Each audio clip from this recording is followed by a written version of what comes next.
Her ser vi en gammastråling uden nogen forhindring.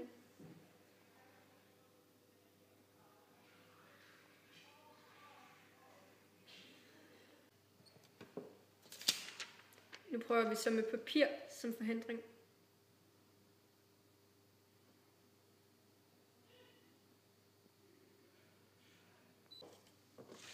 Nu prøver vi så med et hæfte som forhindring.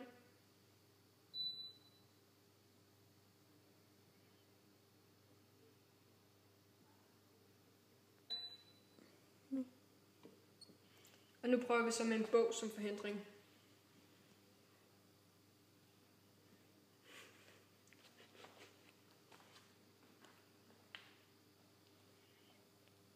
Det her forsøg viser os er, at gammastrålingen var i stand til at passere igennem alle tre ting uden nogen problemer. Gammastråler er i familie med røntgenstråler. De opfattes som elektromagnetiske bølger eller som partikler, der kaldes fotoner. Gammafotoner har meget mere energi end røntgenfotoner, og de er farligere. Gammapartikler er energirige fotoner. Gammapartikler kommer næsten igennem alt materiale, hverken bøger eller aluminium stopper dem. Tykke blyplader er dog i stand til at standse dem. Vi har så om halveringstiden, og halveringstiden er den tid, der går for, at halvdelen af stoffets atom er henfaldet. Ja, vi vil lave et forsøg med halveringstid med nogle terninger.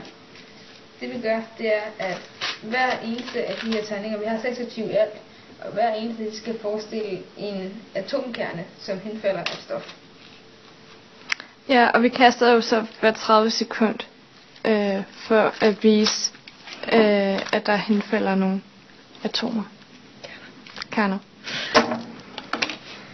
Det vi gør nu, det er, at vi tager alle sekserne fra. Det skal forestille det stof, eller den atomkerne af stoffet, der er henfaldet. Og det gør vi så hver 30 sekund. Og nu.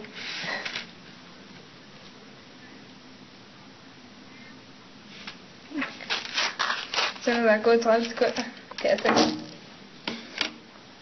Igen tager vi alle sekserne fra. Nu er der så henfaldet noget mere af stoffet, fordi at der er gået den samme tidsperiode.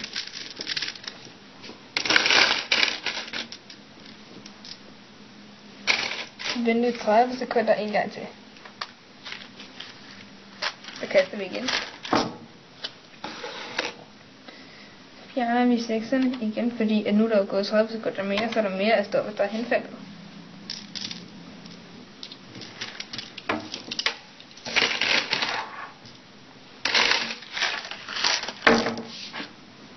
Og sådan bliver vi egentlig bare ved. Ja, indtil der kun er én terning tilbage. Når der kun er én terning tilbage, det vil så sige, at der vil altid være noget tilbage af stoffet. Stoffet kan ikke forsvinde sådan for altid, så der ikke er mere tilbage. Men du kan altid tage halvdelen. Men det kan vi ikke med en terning, fordi du kan ikke rigtig dele en terning op i flere dele.